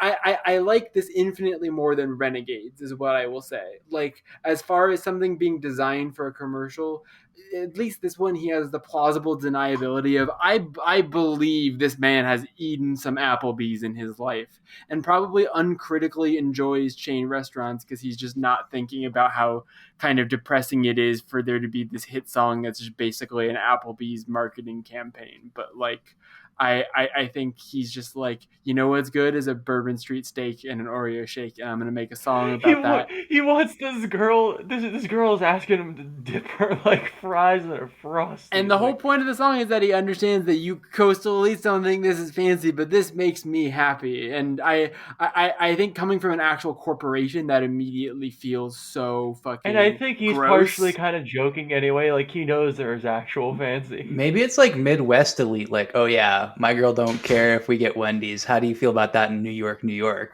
I think it's like Asher Roth, where this is a guy who is relatively in on the joke, but then immediately is getting swept up into a phenomenon that is just beyond his control. Also, like, we've forgotten the part of the reason the song got big. There's a Kesha remix. Kesha heard this song and was like, I gotta hop on that. What the fuck? I don't know. Kesha likes to party. Maybe Kesha really likes Applebee's. Jesus Christ. All right, you know what? We're done. We're done. Oh my god, it's the best song of the playlist. Here we go. Yeah. Fancy like. We're going to move on to number 2. The song is good. I have nothing to say about it. On the charts, Industry Baby, Lil Nas X, and Jack Harlow. Just a really great pop song. Because I feel like we're going to touch on this with the next song especially. But so much of the charts is just stuff that feels so old or out of step or like repeating past things.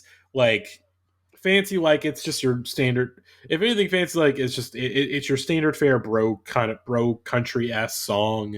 Way Too Sexy, it's the Metro Boomin Atlanta sound that's like, it's not on its way out, mind you, but it is like, okay. I will say it is not the standard bro country sound. What it is it's the white people version of Old Town Road. It's exactly the way that Old Town Road fused pop country and pop rap. That's exactly what this song is doing, but like for the people that are too racist to listen to Old Town Road, like this is the song for them. And we don't commend them for that, but we can still enjoy this song as a fun, goofy thing because I think this guy is relatively innocent in the grand scheme of the admittedly gross things about this album. About Nas X or? Sorry, did I cut out there? No, I heard you. Am I cutting out at all? Yeah, you're cutting out a bit. Okay, yeah, it did give me a warning that my internet connection is unstable. So let me. Yeah, I think you were just frozen for a second. I think I was good, but anyways. Industry Baby, Lil Nas X, Jack Harlow. We're talking about this song now. This is the Lil Nas X song. Speaking of him and Old Town Road, this is the song I've enjoyed most since Old Town Road. Not that I've hated like Montero or any of the other big like Lil Nas X singles, but all of them I've been like, okay, I get why this is doing really well, but it's like, it doesn't really make me feel. I like this song a lot. This is a really, really, really fun pop rap song, and I think a lot of that is contributed by the fact that, and I've said this in the chat, I continue to be surprised by this. I cannot believe how unoffensive and charming I find Jack Harlow in general. He's a great presence. When I was introduced to him by the fact that he made a rap song about Tyler Hero, the basketball player, I was like, oh Jesus Christ, this is going to be like painful for this guy to exist in the consciousness. Like I thought we were getting like a real on the scale of white rappers. I thought we were getting something really bad, and it turns out that we're getting something that is like a lot closer to Mac Miller in terms of being very charming and likable. I really like the line where he's like, some people out here peaked in high school, I just keep getting cuter. I think that line is very well delivered. Yeah, it's so charming. It is. He's likable and he's good at rapping. That's the other thing. But both of the artists on here are just like really charming guys. I'm just like, these guys are great. And he's also good at like being a charming, fun pop rap rapper and also not like going Logic mode and expecting us to take him seriously. He's very self-aware of who he is. Yeah, I'm imagining if What's Poppin' had like a breakdown where it's just like, okay, I want to go out to all the suicide victims out there. Yeah, basically Jack Harlow is sort of like, basically, what if Mac Miller just kept going down the pop path and didn't really... Yes. It's that... It's like Kids era Mac Miller, basically. Yeah, I think, this is the best song on the playlist. It's just a really great pop rap song. I think the hook has a fun little kind of thing where it's like, I ain't lost since I began, but like he kind of softly says began, where you can kind of like, if you mishear, you go, I ain't lost since I've been gay. Yeah, that's how I heard it at first. Oh, that's what I thought it was. So yeah, but it's a fun little like, okay, like kind of catch that. It's began, been gay. It's fun.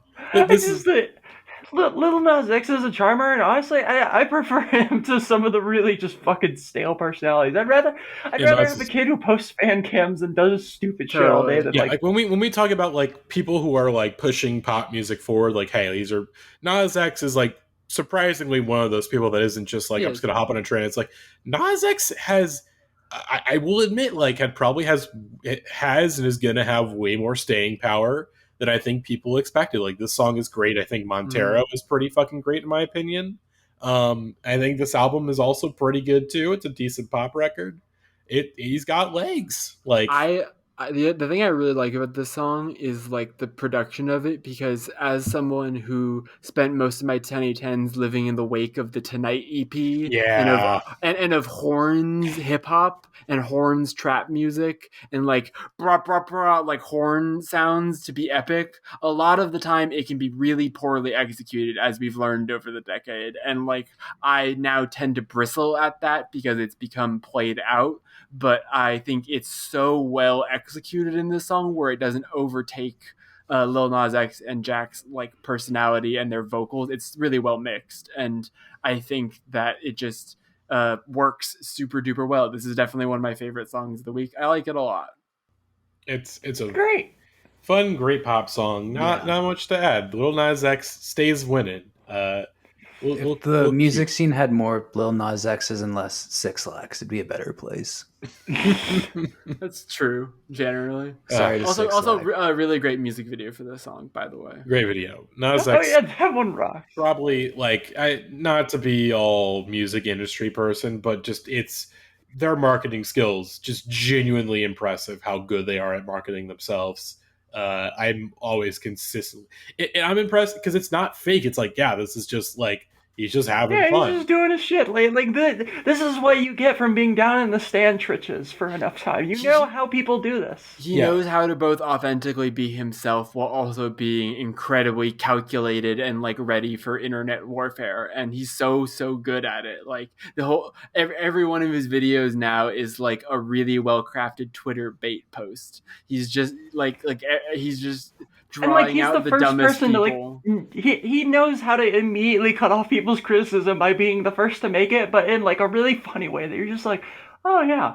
And it's also it's just hard to dislike him. It's also like exactly like it's also just a cool kid. And it's also just like it's kind of awesome that one of our biggest pop stars is a gay black man. Like that's kind of awesome. Not to be all diversity, but it's like no, it's awesome. The Nas X is great. He's a kid who just happened to become like one of the most popular pop stars in the world by making a funny song where he's like, I'm a cowboy. And the fact that he took that baton and he's like, I have a duty to ride down on a pole and do a lap dance on Satan. Like he understood the responsibility that he had and the position that he had, and he's making the most of it by making the most dumb people mad possible. Lil Nas X is like what happens when you save a Nicki Minaj stand from being a Nicki Minaj stand. So keep trying to help your friends. A Barb refugee. Reformed Barb era.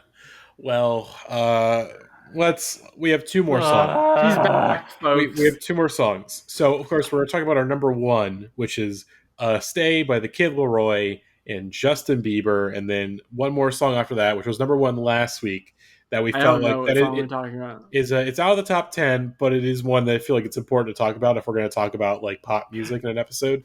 We have to talk about the state of pop music and just this particular thing. I'm so fascinated by this. Stay. Here's wait, Alex. Oh yeah, we didn't hear. Yes. Sorry, we didn't hear Alex's industry baby.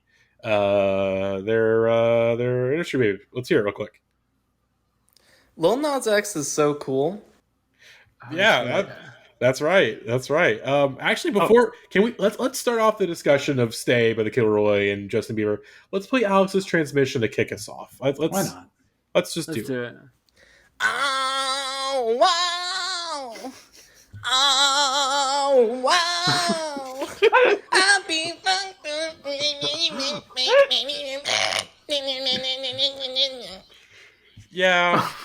Yeah, not wrong. How are we supposed to follow that? Well, look, this song, it's some Diet Max Martin shit. But the thing is, this is literally just huffing the fumes of Blinding Lights. You're not wrong. Blinding Lights dropped off the charts, and this guy's like, "Oh, I'm coming in there, buddy." That's better than Essence, though. Can we agree on that? Yes, obviously, it's 2 minutes shorter. Essence. By default, it is better. Yeah, Essence is the Diet Coke of like music. It's just like you just look at it and you're like, that's Diet Coke. Nothing remarkable here. I will say, Kid LAROI is like 17, 18 years old, and some of these lyrics are kind of concerning, to be honest. So it's kind of hard to get into. I do not like Kid LAROI. I do not like his vibes. Vibes are so fucked. He's Australian. Are we supposed to young person rich has bad vibes? He gives me young person Rich the Kid vibes, and Rich the Kid is like a 35-year-old man. So Rich the Kid is 50 years old. Yeah, Kid LAROI, it's like he's like AJ Soprano, you know? It's like, what if he gave AJ Soprano a music career, but like not new metal AJ Soprano? The Kid LAROI is 5'7"? He's short.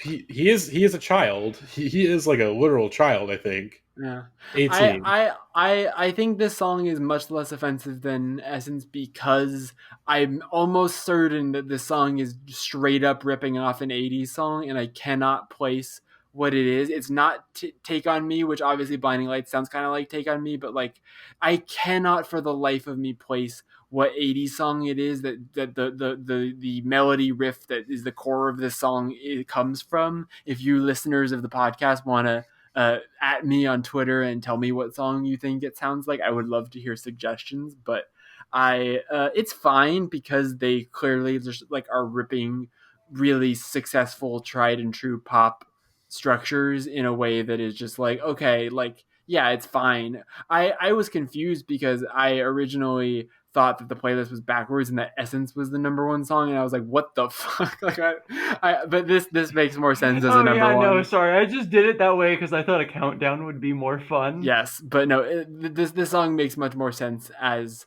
a number one hit, even though, like we said earlier, like I don't have a lot of interest in Justin Bieber these days. Like, not that he's bad, but just like no. It's a song that basically it's number one because LAROI is like a huge streaming artist and Justin Bieber is a huge radio artist. So when you put those two together, like you're gonna get a stable number one. It's Diet Max Martin shit. It's like it's not bad. It's not that good either. I'm gonna forget about it. Like probably once I'm done editing this episode, I will forget about it. Instantly forget about it as well. However, if I do hear this song at a Target in like 9 months, I'm not going to be upset. That's my take on this song. Exactly. But we're so usually we just talk about the 10 songs and that's it. We're gonna make an exception though because last week's number one is now down to number 12, and I feel like it's important to talk about the state of the charts because BTS. Who we did talk about actually on a Billboard episode about beat that shit 3 or 4 years ago when Fake Love got in the top 10 for a week, and of course since then they have become a much more dominating force on the charts. Wait, did Alex have a transmission for Stay? Yeah, we already. We played it at the beginning. Yeah, right. And so this is My Universe by Coldplay and BTS. Just my thoughts on the song doesn't matter. It's just this song is not a song. This is a product to promote BTS further to the American market. No, this is literally just Coldplay's attempt to just like get the most shallow Craven attempt at a number one. Exactly. I love it. It's both. It is BTS saying introduce us to more white people, and it is Coldplay saying artificially pump up our streaming numbers by getting your army behind our song. And the song is fine. Like it's not terrible. But I think the last section is pretty neat. I've loosened up a lot on my Coldplay stance in general as these charts episodes have gone on, because even though I still don't like love them the way that some other people do, like I see the appeal of their music more and more, and I think it's well done enough on this song. I kind of forgot we talked about Coldplay and the car commercial number ones. I just kind of how could you forget about Monkey Mode? And it was one of the best songs. Didn't forget about Monkey Mode. That song rules. My biggest criticism with the My Universe music video is at no point do the members of BTS become monkeys. They fucked up big time. They released the monkey cut. We've got to release the monkey cut of My Universe because that would make this even better. But I have news for you. So we need to talk about the music video. Yeah, because Coldplay kind of saves music in it. Oh god, yeah, that's the whole concept of this new Coldplay. So in this video, it is important to understand that Coldplay have established a storyline of the ongoing galactic war. Jungkook sounds really good in this song. I know it's manufactured, but Jungkook is Silencers great. Apparently is like trying to stop the existence of music, and Coldplay are here to save us. Somebody spray paints over a sign that says "No to all music" and makes it say "Yes, all music." And from there, it's like a Lionel Hutz card. It's like 3 bands. Every band has to have their own Mr. Roboto, you know. But going on. So there's 3 bands. There's Coldplay, there's BTS, and then there's a third fictional band of space aliens and a robot called Supernova 7. And I want to note this because there is a version of the song called the Supernova 7 mix. Mm-hmm. Oh. It's a whole minute longer than the original, and I think it's supposed to ostensibly be like the fictional band from this music video playing it. Did you there's a quote from, I forget exactly what they said, but they literally said we were inspired by the Max Rebo band from Star Wars. Yeah, like from Star Wars. I want to hear Coldplay do jokes. It is so high production. Like I watched this little making of video because it was recommended it to me by YouTube because I watched the first music video, and like it's like as much money as they put into a Marvel movie they put into this Coldplay BTS music video for the scale There that it is. there are song This is titles on shocking. this Coldplay album. Yeah, that they're are just literal emojis. emojis. Yeah. My thing about this Coldplay record is that at first Go to my universe real quick. first, Look at how many versions of that song they have. Look at how many versions. Okay, of one that song. second. Let me see. it's ridiculous. But they Go to the single. It's on the single. Okay. There's wait. yeah. This is the one. Regular, instrumental, acoustic, and Supernova 7 mix. What is? Yeah, it's the fictional band from the music video with the robot drummer. It's a bunch. So basically, one of the stories of the summer of the pop charts was the rise of butter and sort of the sketchy methods of which it went number one with different alternate versions. It's not sketchy. It's literally just a bunch of teenagers are buying this song on iTunes billions of times. Yeah, and they can't do anything about it because like sales, like it's real sales. Teens are. It's just like back in the day. Like teens are allowed to buy more than one copy of an album if they're that dedicated to the cause, and no one has ever been more dedicated to any cause than the BTS army is to BTS. Like it is, and I gotta respect that. Genuinely striking. I gotta respect that because here's the thing. Like, let's look back to last year. Dynamite. Dynamite was an actual full blown. That was a hit song everywhere. Like that was a song where it's like that was BTS's like first true. Yeah, that one was good in the US. Well, actually, Boy With Love was pretty big, but like Dynamite was like, okay, here's their full blown arrival as American pop stars or like pop stars in America. And Butter was sort of trying to recreate that to an extent, but it was like just. Here's the thing with sales. Sales are important, mind you, but streaming is sales are bullshit. But streaming is definitely like here's the thing with streaming. It's this weird thing because with streaming you can only weight it so much. It might be the most popular method for consuming music at this point in time, but in terms of monetary value, streams are jack shit. They're jack shit. So you can only weight them so much because so if you look at something like let's say like. If anything, like I know Rolling Stone has their own version of like the Billboard Hot 100 at this point. That's a bit more accurate of like, hey, these are the most popular songs of America right now. I'm actually going to go see if I can find their chart real quick and see some of the differences between their chart and like Billboard because they both have different weighting measurements and whatnot. So overall, it's pretty similar. Yeah. Like pretty much the top 10 here is pretty much the same. Number 1 is Industry Baby. Number 2 is Stay. Way Too Sexy and Knife Talk. Number 3, number 4. Fancy Like is number 5. Who Once Spoke by Nardo Wick. Oh, Nardo Wick. Who the fuck is that? That's a Harry Potter character. It has G Herbo, Lil Durk, and 21 Savage on it, so it's of that ilk. Yeah, Heat Waves at number 7. Bad Habits. Heat Waves is evil song. Sometimes CK, Need to Know, Doja Cat. So like again, it's pretty similar, but it's similar but slightly. We're gonna see how long it takes for me to find this BTS Coldplay song on this list. Number 21. Number 21, which is not that far down, mind you, but it's like this was number 1. Let me see what it was like last week. It was number 1. Okay, it was number 1 on their chart for 3 weeks. Thank you, Peoria. In Peoria, Bloomington, Illinois. Hell yeah. What I would just like to say about my universe is that I was originally like very annoyed when I saw this Coldplay album roll out, and it's like, oh, we're doing emoji album song titles. It's and literally I cannot in terms about space. saving music. It's literally Styx, Mr. Roboto. It's literally the same plot of.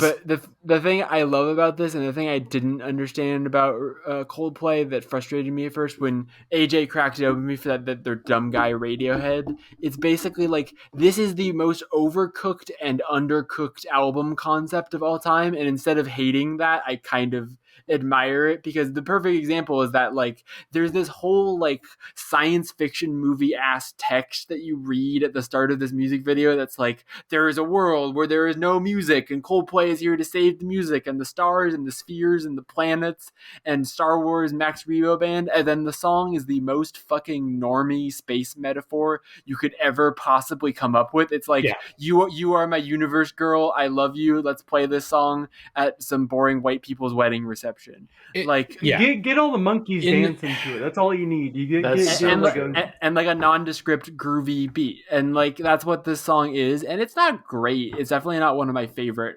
Coldplay songs, but I love that they are simultaneously like overdoing it and underdoing it on the song in a way that somehow is charming instead of obnoxious. Because like with the monkey video, with this video, it's very funny. And if you're gonna, there are very few bands that get money to make music videos anymore, and so whatever bands still can get that check cleared, I like it that they're doing ridiculous shit like this. Good for Coldplay for like still having any sort of relevance in 2021. It's impressive. Like, it's very easy for them to like go by the wayside. But yeah, I will say in terms of these like collab pop crossover songs that Coldplay do every now and then, this is a hell of a lot better than something just like this. Something just like this is wretched.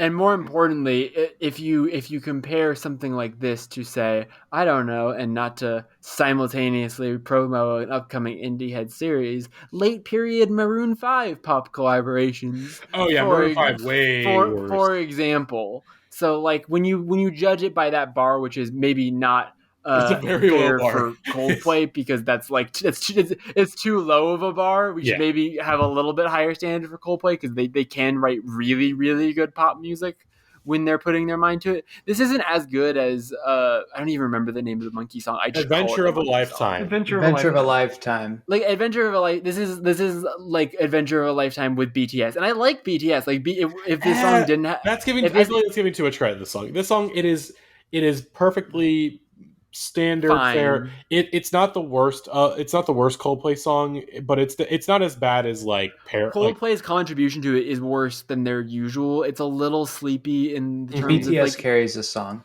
They do. I think that genuinely, like, the injection of energy they get into the song. And I'm not a BTS head. Shout out to Aya from Aya versus the Big Boys, but I am no K-pop stan. I am no BTS army, but I think they are very, very talented. And I will admit that when you're watching the music video and having them like smile at wink at you as they sing the songs, it's very effective. Let me tell you. Yeah, I want to say it kind of rocks that South Korea has to keep changing their rules for like mandatory military service because BTS are so huge. I have to respect that. Owns so much. It's kind of funny, but I will say BTS. They're fighting the man. I mean, BTS. They are again. I have a lot of respect for BTS. I think the K-pop machine is like. Here's the thing: you if you want to comment on the K-pop machine, you have to comment on the American pop machine, which is just as bad, if not even worse, at times. Just in general, the pop music industry is pretty goddamn fucked, especially for young people. But it seems like BTS have come out the other side pretty well, and they're definitely one of the more tasteful K-pop bands in that their sense of what's happening in Western music is much stronger than most other K-pop bands. Because I occasionally will watch a YouTuber called Younger Days who put together these like top songs of 1991, top songs of 2000, these like sort of listicle snippet videos of pop songs that are kind of fun little popcorn entertainment, like. If you're sitting with your girlfriend, sitting with your friends, just like when you want to briefly throw out some hot takes about pop music. They're great videos for that. But occasionally every month they'll do these songs I've listened to the most, and it's mostly K-pop, and it's some of the worst fucking songs I've ever heard. It's like, what if you took like this club boom, EDM boom of the 2010s? What if that just like never ended, Like what if that just kept happening? It hasn't ended, just for the record, Matty. Every once in a while, I because of my love of electronic music, will wade through the trenches and be reminded that there are still some people listening to that shit. That is true. But it's like here. It's not just like, oh, I listen to a song like 10. Like for me, like if I a song I listen to a lot is like 10 times is a lot of times to listen to a song in a month. This person was putting up like consistent like couple dozen plays on even the lowest songs on their list. It's insane. And it's just not very good music. Respect to K-pop fans. I'm not trying to distract you. It's different music taste. Matty is terrified of angering the mobs. I don't want to terrify the K-pop mobs. It's not for me. I don't care. Y'all can harass me as much as I want. I love the attention. BTS has become the K-pop band for very good reason, because they're the ones who have the biggest understanding of the Western music market and are able to tailor their music to that market very, very For well. sure. And also they're little cuties, and they're little cuties. They're cute boys. They're cute boys. I think just to finish this off, I think you're exactly right that like the thing that distinguishes them is that a lot of the lesser K-pop acts I've heard are like doing 2000s R&B and pop music in a way that feels very dated for right now. Like it feels very like NSYNC, too much like NSYNC, as opposed to this, which is very closer to like what that kind of music has evolved into now. And the way that they are able to interpolate like hip hop and R&B into their sound in a way that does not at all feel corny or ineffective. Like it's very smoothly done because they are smooth, cute boys. Mm-hmm. We have one more transmission from Alex. Wow. We actually have two more transmissions. We have a My Universe transmission and one they just told me to play whenever. So we'll just play them back to back. Wow! There's a new Coldplay album! They're the coolest band in the universe! If I had to rank my top 3, after them I'd probably put BTS and Supernova 7.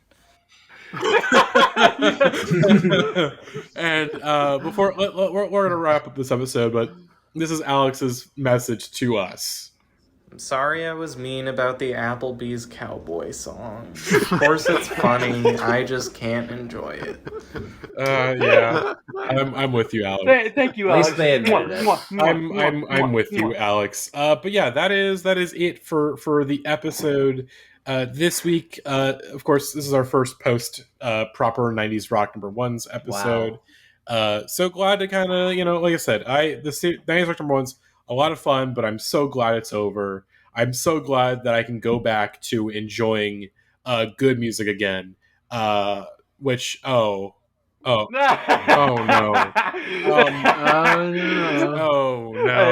I forgot that was next. I maybe spoke too soon, because our next episode, we are finally for our Dave Grohl fan club patrons, we're finally talking about your playlist again.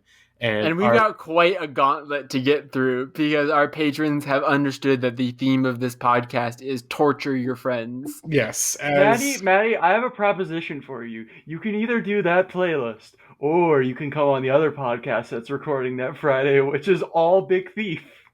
That's right. No, I need to go through this. I need to be welcome to LA.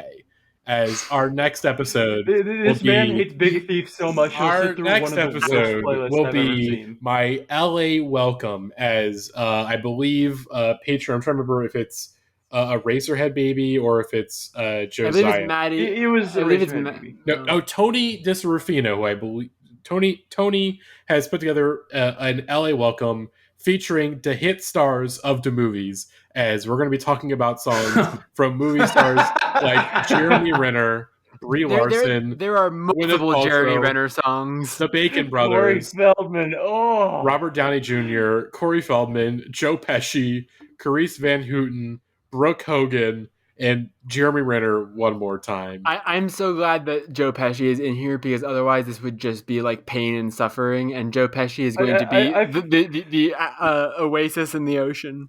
Should we spoil more of the slate? Because I feel like it would be at least entertaining. Sure, yes. Yeah. Let's let people know what we've got coming up. So coming up, of course, so next week, on next episode, we'll be doing my LA welcome, talking about the songs I just mentioned, or the artists that I just mentioned. And then after that, Alex G put together the Rivers Cuomo episode we did before the 90s Rock Number Ones. They have returned with a covers gauntlet, where 5 good covers, 5 bad covers. What are the songs? Supposedly good. It's less than 5. Well, spoiler alert. Well, it's 5 good ones according to them. 5 bad ones. Depending on your opinion, and I think that one will be a lot of fighting. But I'm probably going to get really angry on that one. yes, because there's multiple Weezer songs, and I'm just like already just like I feel sick to my it is a lot of Weezer and River. No, Weezer. I'm getting them confused. And Will Toledo. The both of them popping into my brain at the same time made me actually fucking short circuit. Like I just having to think about Toledo at his having to worst. think about like Will Toledo covering any song is an abomination to man. And if of course if you've been in our Patreon chat, you know that Psychobilly has been a topic of discussion where people are trying to claim fucking coffin bass, baby. Let's get Psychobilly. Matty, pull out the coffin bass. Get it on camera. We know you have one. I don't. Grant, brother of Gavin, has put together a Psychobilly playlist, which it's less than 30 minutes. It is mercifully short at 26 minutes, 26 seconds of songs. Thank God. It's Psychobilly, and then after that, after that is as a reprieve for me. I feel like it's all you need to know is it's called Gotta Get That. It's called Gotta Get That. What is Gotta Get That? It will be the greatest episode we have as a podcast have ever. I am so excited for Gotta Get That. I will throw down. It's Gotta Get That, and then after that, Barely March will be returning with another playlist for us. And then, oh God! And then that's the next month. And also, Max and Rose, we have a bonus episode. At least I think right. It'll probably be a bonus episode. I think we could push it to main feed because like we got to fill November or December somehow. Okay, that's true. There's Max has put together an Adrian Linker playlist. That's right. Link and Bill, baby. Actually, hey, guess what? We're gonna talk. You missed us talking about actual indie music. Guess what? You're gonna get that in like a month from them. And a month from now, we'll talk about one artist. And then of course, we have moved Take or Treat, which was our Halloween hot take special. That is now Takesgiving, and that will be happening around Thanksgiving time in late November. But that's really what we've got planned for the next month or so on the podcast. We're actually hoping to God we'll actually have a fucking weekly schedule. Finally, we've been whipped into shape. And then, of course, as we announced at the end of the 90s Rock series, coming later on in January, 5 Morons versus Maroon 5. We'll be dissecting the Maroon 5 singles discography. Myself, Gavin, Alex, and 2 guests every week talking about Maroon 5. So if you like this episode and you want more analysis on the state of pop music, guess what? You're going to get that in January. So a little mini series. After that, if I know everyone is worried for a long time. Like, what didn't this used to be the Indieheads podcast? Well, good news, because the series coming probably April. Like, I feel like we're pretty locked to it, but who knows? Best new podcast, baby. On the way, 2020, best new podcast. It's going to be very fun. We're also going to do some album of the year casts as we usually do. Exactly. Because a few of us continue to listen to new music. Gavin is just listening to Fancy Like over and over again, which I wouldn't have it any other way. I would not like to force Gavin to listen to like Space Africa and whatever ambient music bullshit I'm listening to. I like that Gavin is listening to Fancy Like because to each their own. Don't worry. He's got a good campaign going for Song of the Year. True. Nope. True. In short, folks, we've got things planned out pretty well for the rest of the year of the Indieheads podcast. So thank you all for listening to this episode. We will see you all next week for my LA welcome. 2 months late, but you know what? I'm still pretty new to the city. I need to be welcomed properly. So that is it. We'll see you all next week. Bye-bye.